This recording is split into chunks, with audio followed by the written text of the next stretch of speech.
मजार पर चादर चढ़ाया।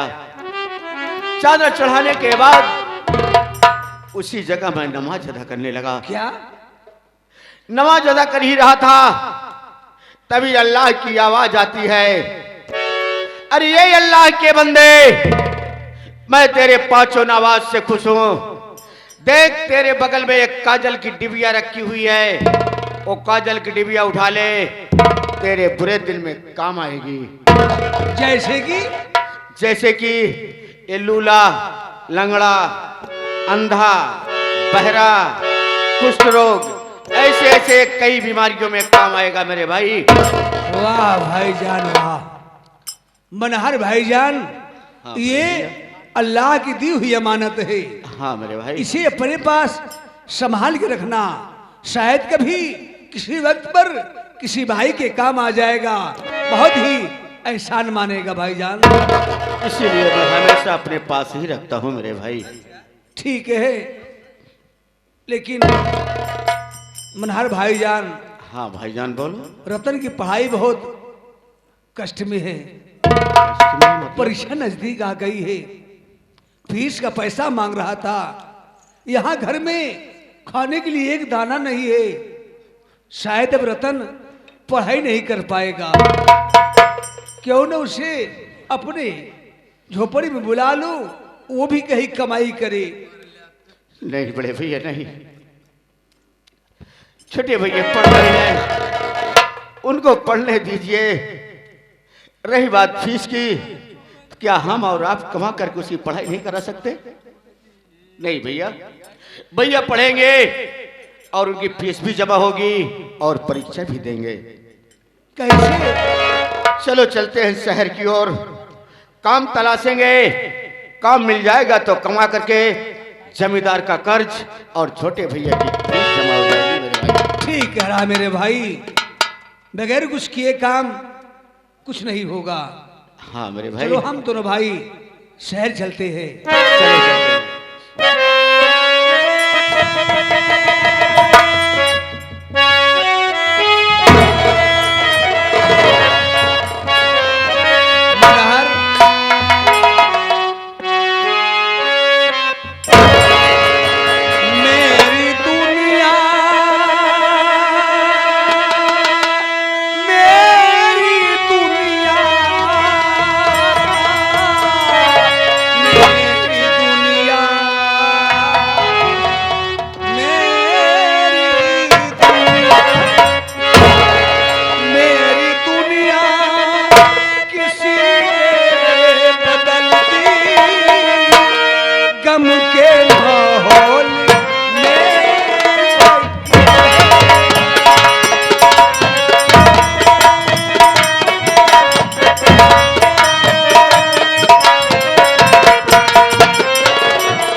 परवरदिगार, ये तेरा कैसा फैसला है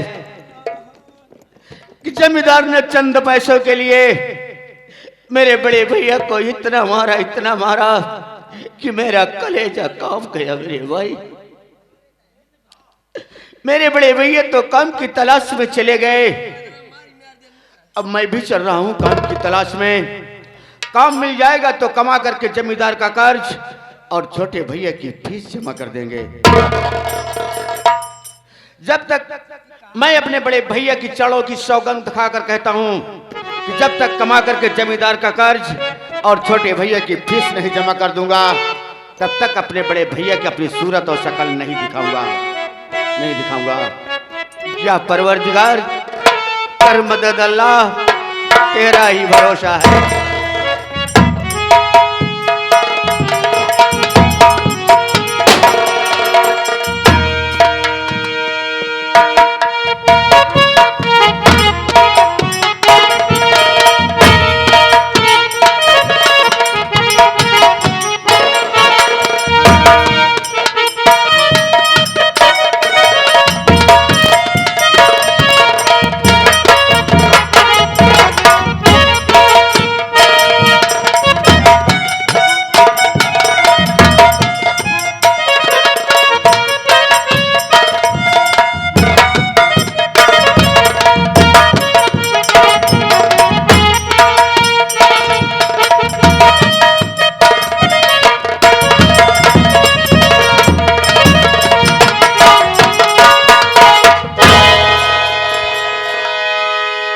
सरदार जी, जय मां भवानी।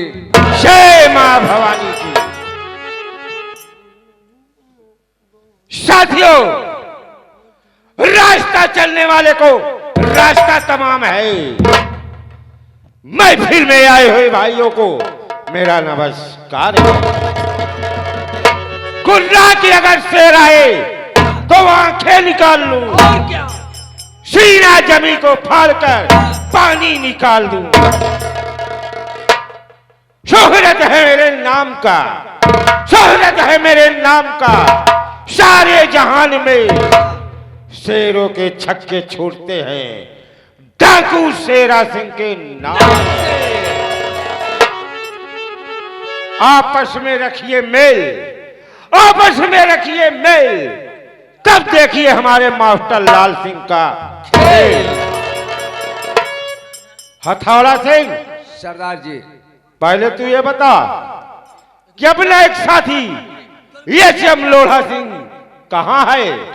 ओ कुछ सरदार पता जी। नहीं चल रहा है इसका। अरे सरदार जी, अपने गिरोह में बम और बारूद की कमी थी, वो बम बारूद लेने के लिए चला गया है। अकेले चला गया, तुम नहीं साथ गए, उसे अकेले छोड़ दिया। तुम्हें नहीं मालूम कि हम लोगों के पीछे पुलिस लगी है, लेकिन तुम उसे अकेले क्यों छोड़ देता है? सरदार जी, वो अकेले नहीं है, हम उस पर निगाह हर वक्त रखे रहते हैं। अच्छा, उसे बुलाओ। ठीक है, आप बैठ जाइए। ओ ये लोढ़ा सिंह, जल्दी आइए, आपको सरदार जी बुला रहे हैं, तुरंत आइए।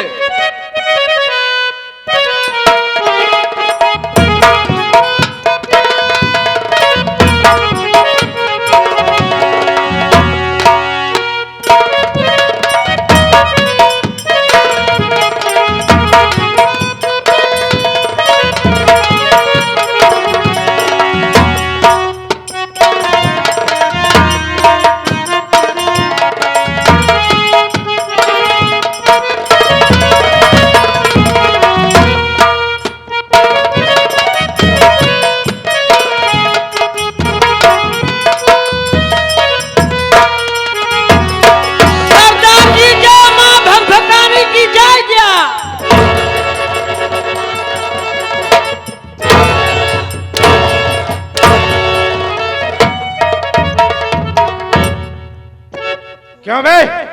लड़ साले, क्या बोला? यही तो बोलते हैं सरदार। सरदार जी, जय मां भगभकाने की जय।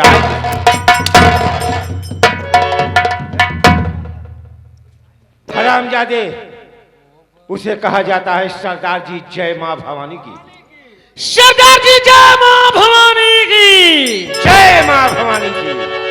ये जब लोढ़ा सिंह, जी सरदार। पहले तू ये बताओ, कहाँ गए थे तुम?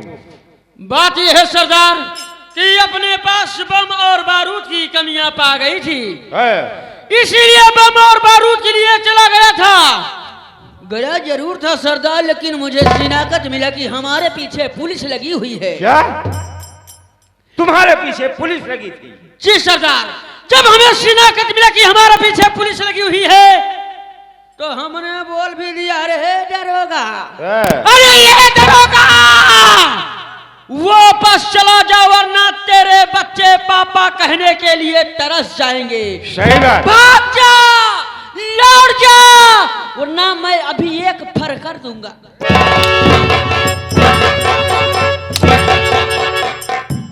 क्यों बे? ये क्या है? फरद कहा थी, मारूंगा साले ने। फायर कहा जाता है इसे।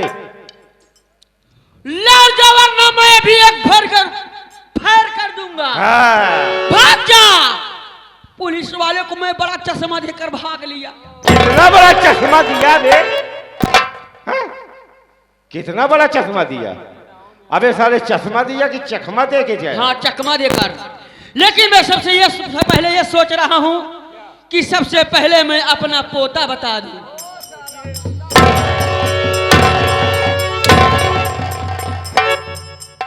पागल हो गया क्या बे?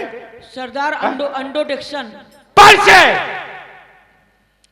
सबसे पहले आप लोग हमारा नाम जानिए कि हमारा नाम क्या है और हम लोग क्या कौन है और हम लोग क्या करते हैं।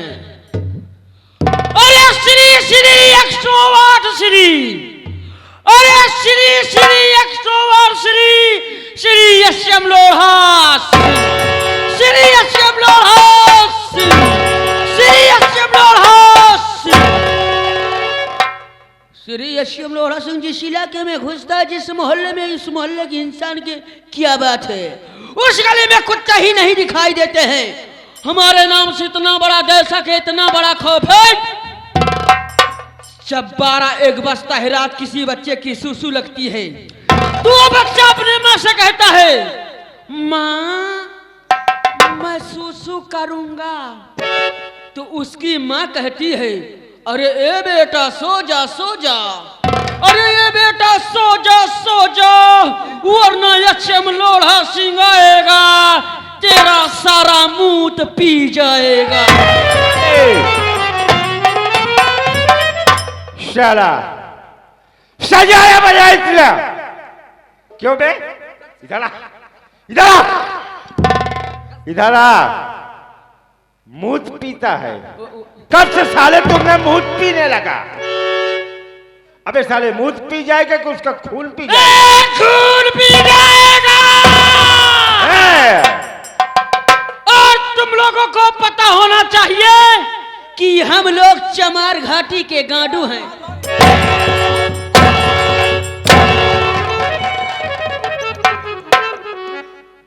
इन लोगों को पता होना चाहिए कि हम लोग चमार घाटी के क्या है? वहां कहां भागता है साले? डाकू है। डाकू है डाकू। जरा संभल कर बैठना वरना हम लोग सारा सामान लूट ले जाएंगे। आजकल तो सारा सामान ही लूटते ही यहाँ सारा सामान लूट लेंगे। हाँ, संभल कर बैठना वरना मैं चोरों में चोर नंबर 1 चोर। चोरों में चोर नंबर 1 चोर। हमको भी लगता है। यशम लोढ़ा सिंह जी सरदार और हथौड़ा सिंह, देखो आज हम लोग चल रहे हैं ग्राम सभा भागीपुर गांव। भागीपुर गांव में चलेंगे। वहां पर जो सबसे बड़ा अमीर इंसान होगा आज हम लोग उसके यहाँ डाका डालेंगे। हाँ, और हमारा तुम्हारा काम क्या है? क्या? गरीबों को लूटना, अमीरों में दान करना। अरे मारेगा साले, खपड़िया ऊपर हो जाएगी। अबे साले गरीबों को लूटकर अमीरों को दान देगा कि अमोरे को लूटकर गरीबों में दान देना है? अमीरों का लूटकर गरीबों में दान कर दे। अभी बोला। और एक बात, होशियारी से रहना। क्यों? क्योंकि हम लोगों के पीछे पुलिस लगी है। बैठ जा सारे। पुलिस लगी है। पुलिस लगी है तो बैठ जाता है कि सामने देखोगे। चलो आओ चलते हैं। ठीक है, चलिए होशियार सरदार। से रहना। जय मां भवानी की। जय मां भवानी। जय मां भवानी की।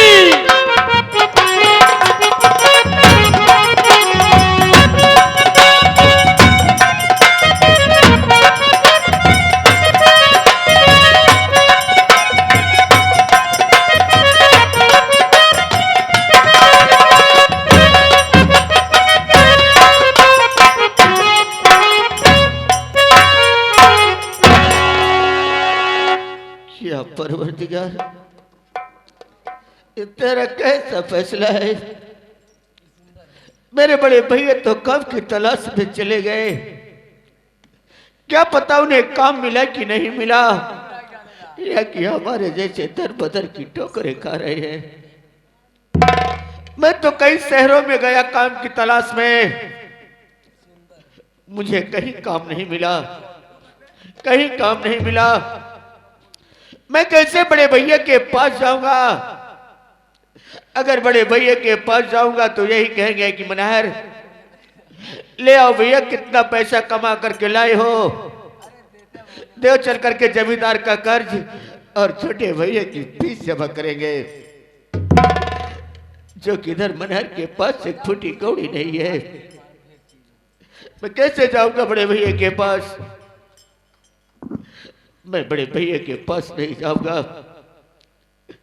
बड़े भैया के पास जाने से तो अच्छा है किसी बहती हुई दरिया में कूद करके अपना जान दे दूंगा, लेकिन बड़े भैया के पास नहीं जाऊंगा, नहीं जाऊंगा। या परवरदिगार, नहीं जीना मुझे इस दुनिया में, बुला लो मुझे अपने पास, मैं आपके पास आना चाहता हूँ।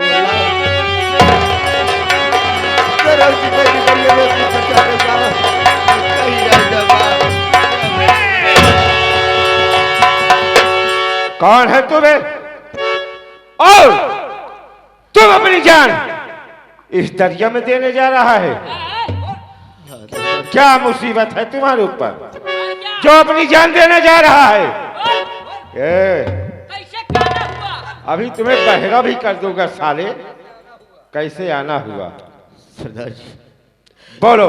मैं गरीबी से सताया हुआ मजबूर लाचार बेबस इंसान हूँ। तो तुम गरीब इंसान हो, मुसीबत के मारे हो, और तुम इसीलिए इस दरिया में अपनी जान देने जा रहे हो। ये बताओ, तुम अपनी यहां पर जान दे दोगे तो क्या तुम्हारी मुसीबत हट जाएगी? क्या मुसीबत है तुम्हारे ऊपर? क्या तुम्हारे ऊपर बीती है? हम लोगों को बताओगे? पहले तू वहां बोलो, तेरी मजूरी क्या? मजबूरी ले आया है सारे, इसकी मजबूरी क्या है? और एक बात, पहले तुम अपना नाम बताओ, कहां का रहने वाला है, क्या नाम है तुम्हारा, और तुम्हारे ऊपर क्या मजबूरी है? सही सही बताओ हमें। सरदार जी, मैं इसी शहर रामगढ़ का रहने वाला हूं। अच्छा। मैं जाति का मुसलमान, कौम का पठान, नाम है मनहर अली खान। मनहर अली खान? तो तुम्हारा नाम मनहर अली खान है? जी हाँ। और आगे? मेरे घर में मेरे दो बड़े भैया हैं। बड़े भैया का नाम मोहन है और छोटे भैया का नाम रतन है। अरे मनहर अली खान, मैंने तुमसे कहा था ना कि हमारे सामने झूठ मत बोलना, सही सही बताओ, लेकिन तुम झूठ बोल रहे हो और झूठ का सहारा भी ले रहे हो। नहीं सरदार जी, ये बताओ, तुम्हारा नाम मनहर अली खान है, तू जात का मुसलमान, और वो दोनों भाई जो कह रहे हो, एक का नाम मोहन और एक का नाम रतन, वो दोनों हिंदू और तुम मुसलमान भाई कैसे हुए भाई? सरदार जी, क्या ये बड़ी लंबी और गंभीर कहानी है। कौन सी कहानी? लंबी कहानी है? सरदार जी, हाँ बोलो। मैं जो कहूँगा सच कहूँगा। मैं अपने अब्बूजान का अकेला वारिस हूँ। अच्छा। मेरे अब्बूजान और मोहन के पिताजी जमींदार के यहाँ नौकरी करते थे। मतलब तुम्हारे अब्बूजान और मोहन के पिताजी वो दोनों जमींदार के यहाँ नौकरी करते थे? जी हाँ। बराबर। नौकरी करते करते उन दोनों में गहरी दोस्ती हो गई।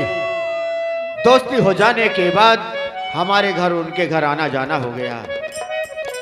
कुछ दिन बीता। एक दिन की बात है, अचानक हमारे अब्बूजान की तबीयत खराब हो गई। वो बीमार हो गए। उनको ऐसा लगा कि अब मैं इस दुनिया में जीवित नहीं रहूंगा, अल्लाह को प्यारा हो जाऊंगा। जब उनको ऐसा एहसास हुआ तो मोहन के पिताजी को बुलवाए और मोहन के पिताजी आए। बोले कि दोस्त क्या बात है? बोले कि दोस्त देख, मेरी तबीयत दिन ब दिन खराब होती चली जा रही है। अगर मुझे कुछ हो जाता है तो तुम जैसे अपने 2 औलादों की परवरिश करोगे वैसे मेरे बेटे मनहर का भी परवरिश करना। बोले कि ठीक है दोस्त, जैसा तुम कहते हो वैसा ही करेंगे। कुछ दिन बीता, हमारे अब्बू जान की तबीयत ठीक नहीं हुई। दिन ब दिन उनकी तबीयत बिगड़ती चली गई। एक दिन की बात है, हमारे अब्बू जान की तबीयत कुछ ज्यादा खराब हुई और मोहन के पिताजी आए। हमारे अब्बू जान को हॉस्पिटल लेकर के जा रहे थे। हॉस्पिटल नहीं पहुंच पाए, रास्ते में ही हमारे अब्बू जान का इंतकाल हो गया।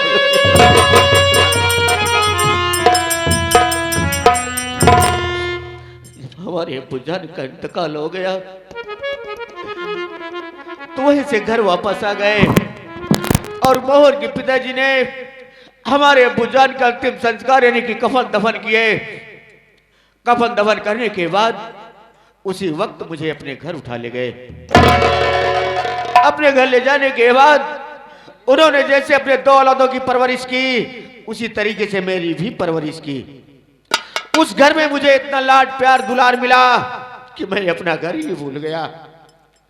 तब से आज तक अपने घर नहीं गया। यहां तक कि मेरे दोनों बड़े भैया मंदिर में पूजा करने जाते थे लेकिन मुझे मस्जिद में नमाज अदा करने के लिए भेजते थे। पिता मोहन के पिताजी भी जमींदार के यहां से कर्ज लाए थे। कर्ज नहीं दे पाए, उसके पहले वो भी अल्लाह को प्यारे हो गए।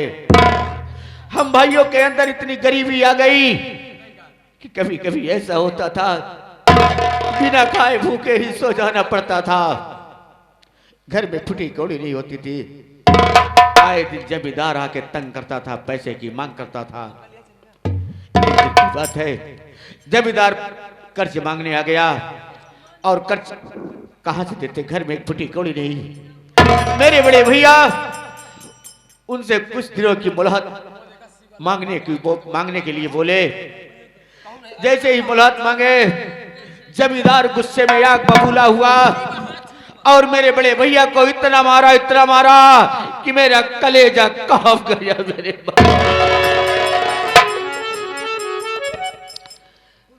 मैं भी पहुंचा, उसे चिरौरी मिन्नतें की। कहने सुनने के बाद उन्होंने मुझे 2 महीने की मोहलत दी। मेरे बड़े भैया भी काम की तलाश में गए। क्या पता उन्हें काम मिला कि नहीं मिला, आज तक वापस नहीं आए। और मैं कई शहरों में गया काम की तलाश में, मुझे कहीं काम नहीं मिला। जब मुझे कहीं काम नहीं मिला तो मैं सोचा कि बड़े भैया के पास क्या लेकर के जाऊंगा। मैंने बड़े भैया की चारों की सौगंध दिखाई थी कि जब तक कमा करके जमींदार का कर्ज और छोटे भैया की फीस नहीं जमा कर दूंगा तब तक अपने बड़े भैया का भी सूरत और शक्ल नहीं दिखाऊंगा। जब मुझे काम नहीं मिला तो मैं सोचा कि बड़े भैया के पास कैसे जाऊंगा, क्या लेकर के जाऊंगा। बड़े भैया के पास जाने से तो अच्छा है किसी बहती हुई दरिया में कूद करके अपनी जान दे दूंगा, लेकिन बड़े भैया के पास नहीं जाऊंगा। जैसे ही दरिया में छलांग लगाने की कोशिश की वैसे ही आप सबका आगमन हुआ। यही मेरी कहानी है सरदार जी। तो तुम्हारी यही कहानी है यशम लोढ़ा सिंह और हथौड़ा सिंह, सुन रहे हो? इस इंसान की यही कहानी है। हाँ हाँ सरदार। मुसीबत का मारा है, बहुत सताया हुआ इंसान है, इसीलिए ये अपनी जान देने जा रहा है। हाँ हाँ।